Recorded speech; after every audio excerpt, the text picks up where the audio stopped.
I'm ready to kick my girlfriend out because all she does is scroll TikTok and blow my money, but dumping her might turn me into the villain who left her homeless. I, 24 male, met a girl, 22 female, in a community college class when I was 20. We came from very different backgrounds. I was middle class trying to find a cheaper way to go to college, and she was living in almost poverty going to school because she was forced to by her parents who were threatening to kick her out. She dropped out about a year into her schooling while I continued and finished. During her first year we formed a relationship and she moved into my apartment more or less. Her relationship with her parents is pretty much non-existent and she has little to no outside friends besides one or two women she knew from high school, who are deadbeats in my opinion. I make around $80,000 a year so we live relatively comfortably, but there's still some strain on finances. I can't exactly say when I started losing feelings, but the fact that she refuses to work, will not cook and wants to eat out every day, does not want to go to school, and continuously wants to buy and spend money on clothes and other stuff just slowly started grating me more and more. I work in a female-dominated workplace, and seeing, having conversations, and interacting with coworkers who have so much going for them, have fun hobbies, and aspirations makes it all the more worse when your girlfriend is chronically online and spends 7 hours a day scrolling through Instagram or TikTok reels and thinks having sex is all she needs to do on her end. Our relationship isn't bad, we have fights every now and then like an average couple, have an active sex life, but that's pretty much it. From her perspective if I broke up with her it would be out of nowhere, but I'm pretty much done, and know I could move on quickly and have nothing to be regretful about as shitty as it sounds. The problem comes in her having no job, no finances, almost no friends, and no family support unit. I'm not a monster, I don't want to make someone virtually homeless, but I don't want to be stuck with someone who has nothing going for them either. I don't know what to do. Update the next day. For starters I want to thank everyone for all the advice I was given on the last thread as it helped me formulate how I would go about doing this. When I made that post I was having an extremely bad day and didn't expect it to blow up like it did, so I don't think I was able to give her a fair defense. Also I got dozens of messages, ranging from asking me to hand out her contact info so they could take her in as a live-in ex-girlfriend, to helpful advice telling me to start hiding anything valuable. When I had said that she had come from poverty, her father is a laborer while her mother also lives a similar lifestyle to how she lives now. Their home is maybe 1,100 square feet and in a terrible place in town, and given her father's past ultimatum, I don't think he will take her back as she hasn't been back home in years. Yes, I have talked to her about this, since January maybe 3 times. Either by gently telling her it would be nice if she went out more to find a hobby at the very least to flat out saying she was wasting away on her phone and that she needs to get a job or go back to school. Each time she either changed the subject, makes it a joke, or follows through for a couple of days before going back to her usual self. She is a kind partner, who asks me about my day, always tries to make me laugh or lighten the mood when I get annoyed, and generally shows a lot of affection. Which makes me feel terrible when none of that works anymore, and I just see her as another person. Now for the confrontation. Last night when we were both getting ready for bed, I didn't take my clothes off and instead just stood there telling her we needed to talk. At first she was just smiling and jumping up and down on the bed with her knees thinking I wasn't as serious as I was, but eventually she was able to read the mood. I told her something wasn't feeling right anymore, that I've tried to make this work and be patient with her for the past few years, but I didn't know how much more time I was willing to spend waiting for her to get a job, go back to school, or just get a hobby if anything. I told her that it annoyed and grated me that she just didn't seem to care about herself, and that I hated she had no goals or aspirations. This was probably the first time in a long time she was as attentive as she's ever been during this conversation, and agreed to whatever I was saying, even also giving suggestions on where she can apply, what courses were starting to interest her, and even said I could look over her as she submitted applications online to make sure she wasn't lying. In her head it seemed like I was still willing to make this work, and a part of me believed this would finally be the moment that she would change. So it made the next part even harder for me and for her. At her first I told her I didn't love her the same way, which slowly but eventually led to me saying I didn't feel anything at all about this relationship and was jaded. I was tired and wanted a fresh start with someone who was more goal-oriented, and wanted something more out of life. When she realized what I was getting at, she started to cry and asked why I didn't mention this sooner, and I said I've always asked her to cook, to go out with me to try something out, or to just go back to school, even when I offered to pay for her classes. Anything. She said she understands that part, but was upset why I didn't say it was leading to me losing interest in her, because from her perspective it seemed as if I still loved her all the same. She started apologizing, saying she wasn't in the right mental state and saying nothing was motivating her, and she genuinely had no interest in any hobbies. The only thing she liked was spending time with me, which is all she looked forward to in the day when I came home. None of this was really affecting my emotions besides making me feel uncomfortable, so I tried to continue by saying, I think her lifestyle would be better with another person, but she immediately cut me off and became more panicked. She started to apologize again for what she's done and said she would be a better girlfriend, that she would go with me tomorrow to wherever I wanted to go, and would look for courses in August that she could start doing. But she did not want to lose me since she had nothing else in life, and absolutely hated that I stopped loving her. There were so much tears and snot that I said we would have this conversation again when she calmed down, and we eventually did in an hour or so. She pleaded to give her 2 months to make a change and give her another chance, and promised that she would change. Again she listed off all the places she would apply to and said she would be a better partner. I never wanted to make her homeless, so this seemed like a good settlement, even though I still had my doubts. I then reaffirmed that I wanted to see other people, but she seemed much more adamant on this issue than the aspirations issue that she would be able to fix this. She said just give her a month to try and make the relationship work, and asked me again and again on what she could do to make her love her again, and that she didn't want me to hate her. She said that this was the worst part of it all, in the only person that she had just being done. It seemed as if she was about to break down again, so I said okay, we'll see how this relationship is in a month. In my mind, if I'm allowing her 2 months to get back on her feet, then by a month she would already be ready to move on. I also didn't want her to suffer a complete mental breakdown while I was still living her, so giving her a month to let her fix the relationship would give her enough time to accept things. I slept on the couch last night, and will probably continue doing so for a while. She came out at about 3 a.m. wanting to talk some more, but I said I was exhausted and we would do it tomorrow. She then slept on the floor beside me for the rest of the night, apologizing again. When I told her to stop, she silently said okay and sobbed for a bit under her blanket. But that's everything that's happened so far. This was one of the hardest things I've ever had to do, but I regret nothing and feel much better letting everything out. I don't know how this situation will be in 2 months, but I was firm that it was the deadline. This post will probably get buried, so I probably won't do another update since I don't think anyone will care about this in a week or a month, but I will definitely private message those of you who have been helping me through this on how it turns out, or those who just want to be updated. But yeah, thanks. Edit, for all of you who keep asking what my workplace is, I'm an RN. Second update the next day. I want everyone who has private messaged me to know I read them all, especially those of you who have gone through similar circumstances as me and have shared your stories. I've been doing some self-reflecting and think I know how I want to go about this that will help with my lack of communication skills. I know I'm not a perfect person, but I still stand by my decisions I made that night 100% through and through. I might post an update sooner in a week or so, as the day after our fight am filled with a bit more hope than usual. Don't know how long it will last, but better make use of it. But again, just wanted to post this for everyone sharing your stories with me privately, as I can't message you all, as it's been helping me make decisions on what to do about this all immensely. Third update 1 week after the original post. Hey all, it's been about a week since my last post and thought I'd give an update. I find it easier to write than to speak in many situations, so this has been a great way to help my decisions and clear my head. Writing everything down has helped tremendously, and I will continue to do so until this is all over, and I will nuke everything afterwards. After the night confrontation, we didn't really speak all too much at home, with it being dry and awkward for a day or two, but I have been told I'm a workaholic by nature, so it was easy for me to stay at the hospital as a distraction, but in that time she did start to cook again. We weren't in the mood to go out to eat together. Eventually though, I sat down with her after she asked for a more thorough conversation on why I felt our relationship was failing. She promised not to cry or get upset, but wanted me to be 100% upfront so she had a better way of understanding, stating she wanted to try everything to fix this. I was really apprehensive about this, and I can't really explain why, but given being together for 4 years, I wanted to at least make an effort myself out of respect, even though a large part of me was angry for even doing so, as I feel I've never had the same from her. There have been many different camps in my last update, the main ones being kick her out immediately and leave her before it gets worse, try to find a way to fix our relationship, or end the relationship altogether but continue living with someone who would probably become absolutely neurotic. If I was going to let her stay for 2 months, I would absolutely not be dealing with that. I took consideration in all these main advice discussions and read through almost every reply. Even the most assumptive, bizarre and downright unhinged Redditor takes. More importantly, I took heavy influence of those who have shared with me their past stories, which either led to them being stuck in loveless relationships for years or eventually being able to overcome their problems and have an even stronger connection. Thank you again for your private messages. I read through a lot of your lives. Now for our conversation.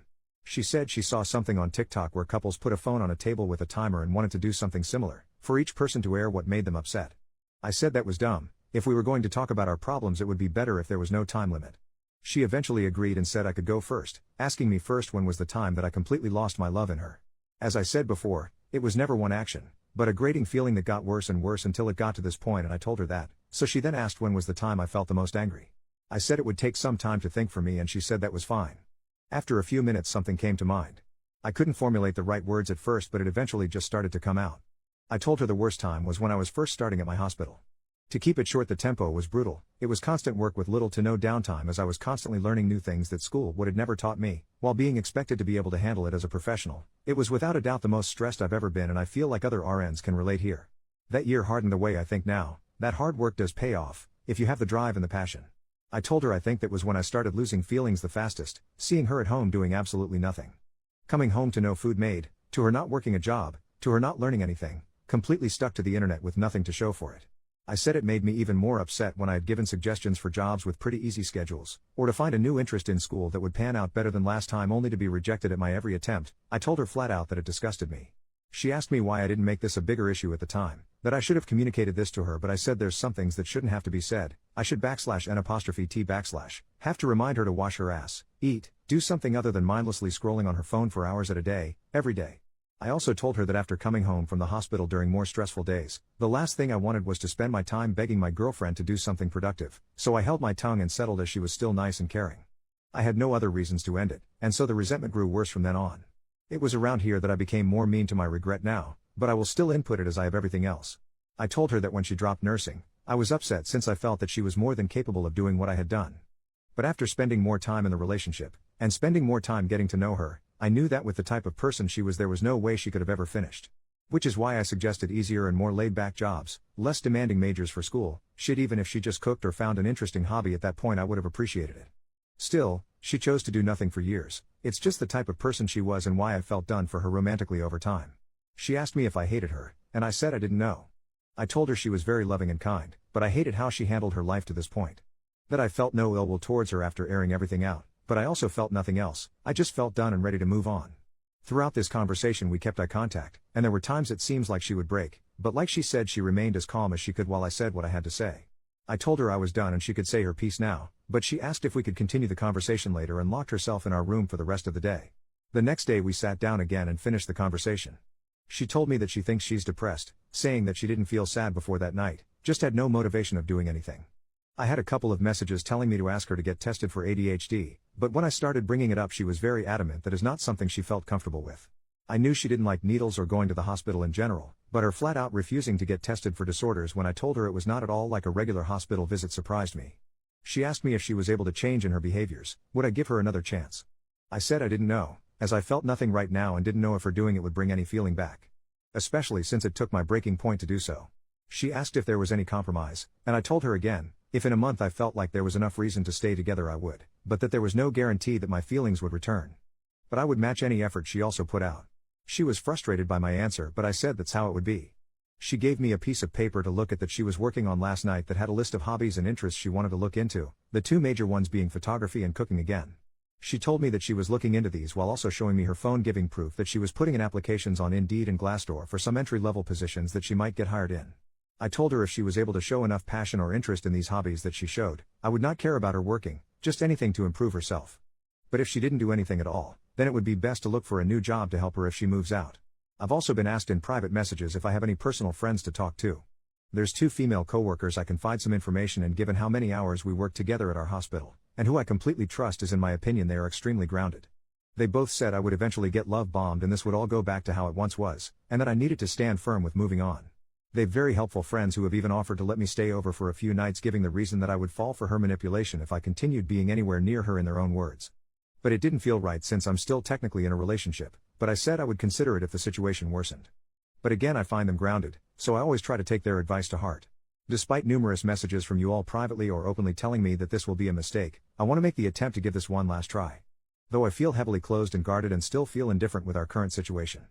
But a lot of you have told me this can eventually change with enough work from both parties. I have also taken the advice of those saying to cut off sex, which was my intention from the start anyway, by continuing to sleep in the living room. But each day she has been sleeping on the floor right below me, even when I tell her I'd rather be alone with my thoughts, telling me this is something she would not accept. But that's everything so far. Next update will probably be at the month mark, as there's nothing else I feel like I need to say for now, just waiting to see if things can get better now that we're working on this somewhat. Fourth update 3 weeks after the original post. Hello. A lot has happened in the past 2 weeks. It's actually felt more like a month with how much has gone down. My girlfriend was very proactive last week. It was a manic influx of energy as she tried to get interested in many different things that she thought she could enjoy. I kept my promise in meeting her halfway and tried my best at helping her in whatever way I could. The only real interest that she's been mainly sticking with is photography. I've said before that she has a stockpile of clothes that she's had over the years, and she sold a few of them on Depop in order to get enough money to get a Canon 250D camera that she says is good for starting out. She's looked a lot more into this than me. I strongly assume she stuck with this hobby as it gave her a chance to spend more time with me, as she continued asking me to go out into the city to take pictures and test out her camera. Given that I had promised to match her energy and didn't want to be a hypocrite, I did so even when I came home from longer shifts at the hospital. There was a major change in her behavior, however. While she usually was a very loving and affectionate partner, it had been turned up to its max during the first week. She asked me maybe 8 times a day how I was doing, if I was upset, what I wanted to do for the rest of the day, etc., just trying to gauge my mood. When we went out, her PDA was also maxed. She wanted to kiss, hold hands, and spend the night out as long as possible, even when I said I had to go in early to work the next day. It's hard to describe in words what she was doing. I don't know if it was exactly love bombing, but with the energy she putting out, I was fully expecting a crash to come, and it did during the second week. I'll talk about that in another post. There was only so much I could handle before I needed a break, especially with how I was still feeling after everything that had happened prior. My friends at work are the only other people I have been engaging with, and I've told them everything that has been happening. They warned me again that I was getting love bombed like they predicted, and it would only get worse. They asked me what I would do if I was stuck with her longer than 2 months, and I said my lease would be ending soon, so it was helping ease my mind, as I wouldn't mind moving if this all turned out for the worse, while still giving her enough time of a heads up. They stated their concerns that I was coming to work more tired than usual and it was getting noticeable, but I told them that I felt fine. During the weekend they had insisted that I go out with them to help my mood, stating that too much time in my apartment was not good for my health in my current situation. I declined when first offered, but after being asked again the day of, I agreed, and for most of the day I was with them having a really good time. In fact, it helped to regain my mood considerably. Naturally, my girlfriend was wondering where I had been the entire day, but I told her I had been with friends, and even though she was disappointed we couldn't go out for the day, I promised her we would spend all day tomorrow together. I get continued messages that I should immediately drop my friends and that they are manipulating me and my decisions, and think what you may, I know they are good people who look out for me. They played a large part in me quitting smoking this year, which although has made me more anxious at times, has helped with my health considerably. There's a different type of bond you form with people in our work environment, and I trust my coworkers with my life, for lack of a better term. Anyway, that's most of what happened the first week. Putting everything for the second week would triple this post, and it's hard looking back on it as it happened so recently and I still feel heavily raw. Large part of me posting this update to help, as writing everything out has always been a therapy for me. But yeah, thanks for your messages, and I'll try to reply to those of you. I promise to keep updated for more relevant details. Fifth update 2 months after the original post. This is a very long post, just as forewarning. I've been holding back posting this for a while, as whenever I begin to write, I cannot continue without having to stop. But now that over a month have passed, I think now is the best time to reflect. There might be parts in this post that don't make too much sense chronologically, but given that I've been writing and taking breaks over multiple attempts, some past tense might be off as to where I began and left off. When I said the crash of emotions would come, I was right. It was ugly, loud, and could have been easily prevented in parts. When I posted my last update, I was not in the right mental state, so reflecting on the week before and writing helped to calm my nerves. I'm also a bit embarrassed to admit that I started to smoke a bit again, but it also helped tremendously in my mental, which was getting close to crash as of recent, and without the help of my friends I didn't have much else to turn to. This breakdown was something I could not tell them since I didn't want them stepping in. There had been a point where my girlfriend was in a not so well mood during one of our outings to the city. After returning home, she had said I was being dismissive, and if I felt angry or upset with her. Trying to be better with communicating, I said that I was getting uncomfortable with her constant need of affirmation and affection, as it was continually constant. Given that she was still sleeping in the living room at night, I was getting no time alone to myself at all while at home, and after so many outings, I was starting to get physically and emotionally drained. Truthfully, I felt physically tired more than anything, and given what my coworkers and my girlfriend say, it tends to show on my face more worse than it is. My girlfriend seemed to take this heavily, and didn't attempt to talk with me for the remainder of the day, along with the next, but was in a much more brooding mood during the second. Maybe it would have been better to apologize or communicate better during that point, as it might have been the point that a lot of this could have been avoided if I said something, but I instead took the time to nap and spend time alone, which I had rarely the chance to for over a week. Then came the third day. A lot happened over the course of this day, and a lot was said, and this was where the breaking point occurred, which caused further problems throughout the following week. I will try to be as thorough as I can, remembering everything that happened, from the start of the day to the end. When I had woken up, I had left without saying goodbye or speaking to my girlfriend, as I was almost running late. Normally I at least check on her to see what she's doing before I leave. She had been sleeping in our room for the last few days since her mood dropped. My mood was higher than usual during work, as I was rested, had my alone time, and was just genuinely having a nice time at the hospital, which didn't happen too often. There were a few times when my coworkers would go out to eat after work, and for the past few weeks I had been declining, but on this given day I had joined them, which led to me arriving home around 9 or later. It was pretty late and I had a few drinks. This is where I begin to have trouble writing. And where I usually stop. Arriving home, I see my girlfriend sitting down in the living room, looking at me directly as I walked in, not saying a word. It startled me, and I asked what she had been doing, as she wasn't on her phone nor was she watching TV, just sitting as if she was staring at a wall before I had entered. She asked me where I had been, and I said I was out with friends. She immediately asked were they my friends from work? My girlfriend is aware that I work alongside mostly women, and I have brought up my friends in the past before our relationship broke down to this point. I said yes, I was with them and we had gone out to eat. She asked me if I had been drinking as well. I don't know if it was noticeable or not or just a random question, but I said that I had. There was a period of uncomfortable silence that felt a lot longer in memory. She eventually brought up my month deadline on whether my feelings would change, and she asked if they have. It took me a minute to reply as that question had taken me off guard, and I said I appreciated her efforts in what she was doing, but I was still unsure of our future together and couldn't give her a direct answer. She told me again that during our outings together, that I was being dismissive, and that she felt I wasn't putting in the same effort to make this relationship work. I asked what she meant, as I was going out with her whenever she asked and matching her effort in finding hobbies whenever she thought of something she enjoyed. To me it just seemed like something she was just saying out of neediness. I think it was at this point she started to lose her composure, as her voice couldn't remain constant. She told me if I was aware that I wasn't smiling when we were outside, that I was quiet and rarely talked when we were spending time together. I told her she already knew how I felt, so for some of it, my mixed feelings shouldn't come as surprise. But I also explained again my lack of talking was just from being tired from work, but I don't think she believed me. She told me she's constantly overthinking how I feel now that she knows I've lost feelings, and doesn't know what she can do to make them come back. I told her again to just find a passion for something, anything, to get out of bed and be active with anything in her life. She says it's been 2 weeks and she's been as active as she can possibly be, to the point that it was causing her mental stress, but my mood wasn't improving, and she's wondering if anything will actually change now that it's closer to a month. And then came the full breakdown. Through tears and a broken voice, she tells me how much she loves me, how much affection and love she has given me throughout this relationship, just for me to throw it away over something as stupid as my conditions, as if it was just an excuse to end things, if I ever really loved her at all while we were together. She goes on to say that even with how upset she is at me, and how hurt and betrayed she has felt by the one person she has, that she still loves me and wants to continue our relationship. She tells me there will be nothing for her if I leave, no one, no place, no future, her will to live will be gone and she won't know what to do with herself. Now there's a lot I could have said during this, but I don't think I can accurately convey just how hard she was breaking down emotionally during this exchange. There were points as to where she was almost screaming, completely bawling, and it all just made me freeze, as this was the first time I've ever witnessed her fall apart at this level. She goes on again to say there's no reason to live if this is the end, it won't matter what job she gets, another month will not be enough, and she knows I still won't want to be with her, and that she will have nothing. After everything was said, she locked herself again in our room, and stayed there for a few more days. Whenever I tried to knock to initiate conversation, she screamed for me to go away, and I did. A few days later, she had finally calmed down enough to where we could speak to each other, and she changed her attitude 180. She was still upset, but extremely apologetic in what she did and said, telling me that a lot of it was just in the moment and she didn't mean it. The days that I was finally able to spend alone, without her or my friends, gave me the mental to finally do what I should have a month ago. I told her as gently and as calmly as I could that it was over, that there was no chance that we could be together at this point and I no longer wanted to be in a relationship. I told her I would let her stay for an additional 2 months until she could find a job and help her get on her feet. I also said that if she was unable to do anything by that time, then I would be gone and moved out. She started to cry again, but in a much more defeated manner that almost made me break myself, but she agreed to the terms, and it was finally done. She was able to get a job at a supermarket about a week afterwards, but only part-time at first as that was all they were offering. After our final confrontation, our speaking terms were more or less dead. Whenever she was off work she would be in her room alone for the remainder of the day and night. I had stayed on the couch as at this point I was pretty much used to it and didn't really mind it. It feels really wrong and selfish to say, but I felt extremely free and happy for a bit. I didn't inform my coworkers about my breakup when it happened, and just continued to vaguely say that we were working on it. But during that time I frequently started going out a lot more with them after work, as staying in our apartment felt more like a chore and depressing.